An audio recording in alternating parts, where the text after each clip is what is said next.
Well, we've talked since January. We've had some early morning conditioning that has addressed perseverance over a long period of time, where you're going to have some setbacks, but you keep pushing forward. And that was clearly the scenario that we saw today. We were going to keep pushing regardless if we got stopped. We were going to come right back at our opponent. And we did, and we had the success that we needed. You had 422 yards in the ground. Can you just kind of give an assessment of what you saw today from your run game outside? I mean, you had some big plays, but just overall what your assessment was of your ground game? Yeah, I mean, I think having a good run game, you have to have big plays. I mean, they crowded the line of scrimmage. When you drop your safeties down and decide that you're going to play 9 guys on the line of scrimmage, if you break through, those are the things that come with it. Now, if you play 2 safeties back and play second level, third level defense, you can probably get 5 yards, 6 yards, 7 yards. But when you play that kind of defense, you're going to get some big runs, and we were able to do that. When you assess this team, hey guys, just raise your hand. We'll get you a microphone. Thank you. When you assess this team in the offseason, what was the main thing you saw that was holding it back from being the team that you wanted to be, and how have you addressed that since last season?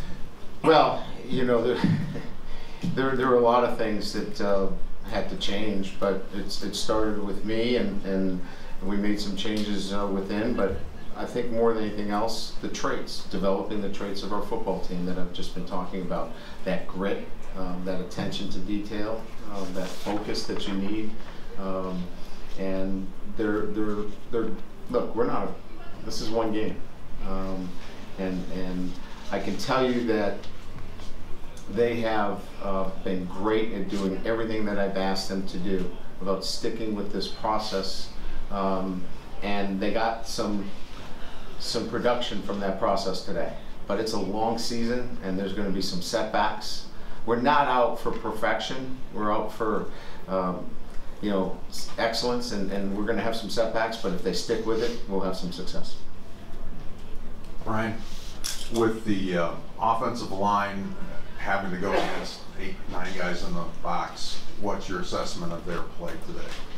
Well, I told McGlinchey and Quentin, thank God for the right side, because if you look at how everything was run, it was the right side.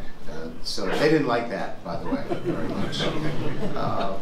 It just happened that, even late in the game, we kept just where the ball was, we had to call on the right side of the offensive line. So I love the fact that when we needed to run the ball, we could go behind Bars and Kramer and Hainsey and not have to just rely on Quentin Nelson and Mike McGlinchey. So, when you step back, that's pretty good. That you've got the